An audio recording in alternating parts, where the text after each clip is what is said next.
Good evening all. First of all, thank you, Economic Times, for inviting me to speak at the Global Business Summit. Thank you also for letting me speak on a topic that is dear to my heart and something I'm very passionate about, which is the goal and the vision that our Honorable Prime Minister has set in front of our country, which is to make India a technology super hub. He, of course, phrases it differently. He refers to India's Techade.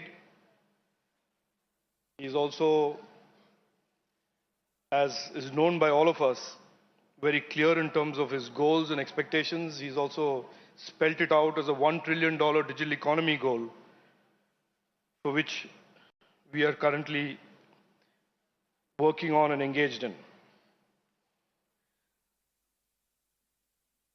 Before I launch into what we are doing and where we see the digital economy go and where we see the digital opportunity space travel, let me give you what I believe is a context and a backstory to the Indian digital economy in general and India's technology capabilities in particular. I think you will agree that India has been in the tech space for some years now, some decades. Most of what the digital economy was for several years and several decades was what we refer to as the ITES space. India was at various times described as the back office to the world, the service solutions providers to the world's enterprises and governments. And so that was a story for several decades. And indeed, in 2014, as we entered into the era of New India and governance of Prime Minister Narendra Modi ji, that was really what the digital economy was about. In 2015, in a program not very dissimilar to this, the Prime Minister launched what we all now know as Digital India. And I was part of the audience then, and I had the occasion recently to talk to him as a minister on a similar program. And I said, in that audience, when I heard him speak then in 2015, I too listened to him with, of course, rapt attention, but with a healthy dose of cynicism and skepticism, not even cynicism, but skepticism. Because he outlined a vision in 2015, which may be worth remembering today as we talk about 22, 23, and then look forward. He said in 2015 that his objectives of Digital India were threefold. First, he wanted to use technology in a way transforming the lives of Indian citizens and the age-old narrative of a dysfunctional governance and dysfunctional democracy that India had been known for several decades by the outside world. So that was one. He wanted certainly for technology to be used in government to transform people's lives. The second he laid out in 2015 was that he wanted the economy and digital economic opportunities to expand. He wanted the digital economy to expand, and from there, opportunities for young Indians to be created for their entrepreneurship, for their startups. And the third, which certainly rang close to my own experiences as an entrepreneur, was that he wanted India to be no longer a consumer of technologies alone, but also to be a producer of technologies in the future, to be not just doing software and back office work, but to really design, architect solutions, platforms, devices, products for the coming years of technology. So these were broadly what he set out were goals in 2015. Like I said, I was in the audience and I said, it hasn't happened for so many years. It's certainly not going to happen now. But in 2022, July, I had an occasion when we were celebrating the 6th anniversary of the Digital India And I was, of course, by then a minister, and I sat next to him, and I said in my speech then that if you report card those three goals today and see how far we have traveled, then the fact that India has become a preeminent nation in the use of technology for its people, for its governance, for its economy, becomes starkly and sharply clear. In the first goal, for example, for decades, India was known as a country where great people lived, smart people lived, a lot of smart people lived, big population, but governments that never functioned for its people, and that age-old quote from a then Prime Minister that says 100 rupees leaves Delhi, 15 rupees reaches beneficiaries, and the 85 rupees was the cost of governance. That, in a sense, described India for several decades, was turned on its head by use of technology, the building of the India stack, and today when 100 rupees leaves, and I have been as a minister party to many events in remote parts of India where 100 rupees is sent from Delhi, 100 rupees reaches the beneficiary's account responsively, without leakage, without corruption, without any mediation. And that, more than anything else, describes the power of technology that has transformed the age-old narrative of Indian democracy and Indian governance. Look at the issue of opportunities.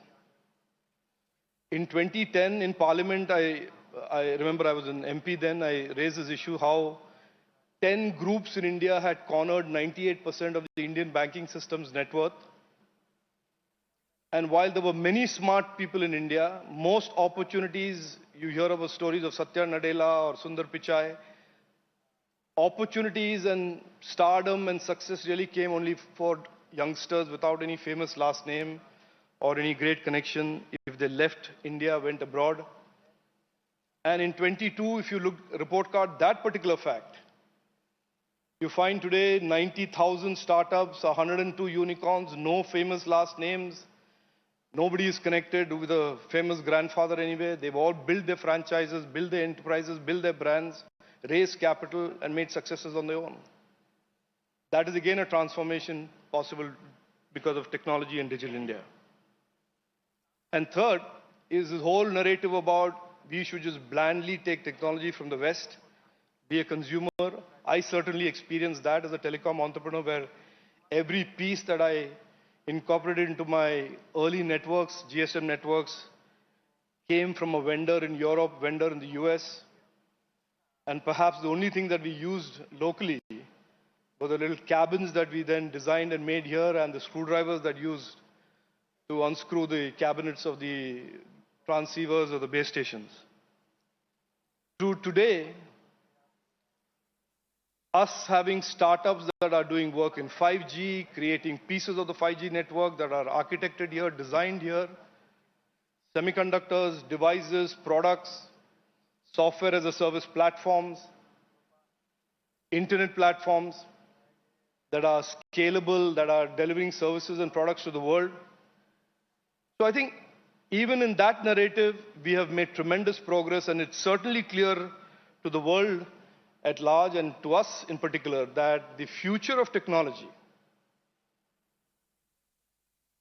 may not be led by India or led by any one country, but certainly India will be amongst the pack of nations that will shape the future of technology, shape the future of products, devices, and platforms. Omar bin Sultan Al Ulama, who's I can safely refer to him as a friend of mine, who's the digital minister of the UAE, recently said, and I quote, "The future of technology will have the Indian fingerprint everywhere on and everything digital." I didn't say this. I didn't even write the quote for him. He said it.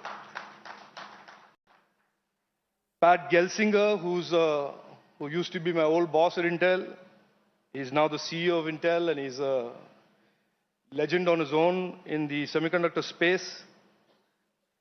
In the middle of 2022 said, "I'm deeply optimistic about the coming decade for India, and I see a huge role for India in the technology space. Michael Spence, the Nobel laureate, and he's an economist, he says the global economy is undergoing a regime change today, and India is the outstanding performer now.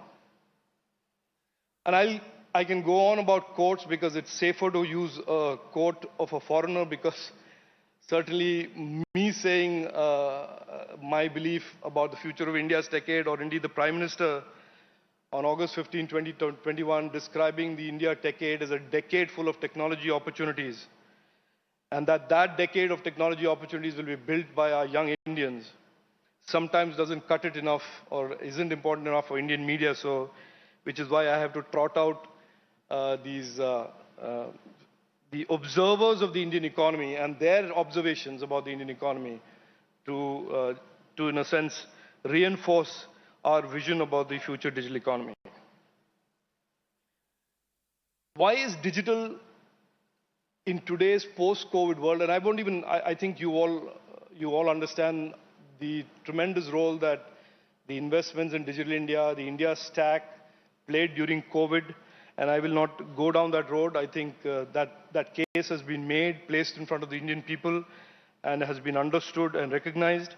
So I won't stress too much about that. But certainly it's worth having a discussion about why post-COVID, in this changed geopolitical world, where supply chains of all things digital, services and products are undergoing these deep tectonic transformations, why digital technology and India's place in that is so important. In the post-COVID world, and without pretending to be a foreign affairs Mandarin on the subject, I certainly will make the point that geopolitics, economy, trade, and security are all intersecting, and technology is at the intersection of this.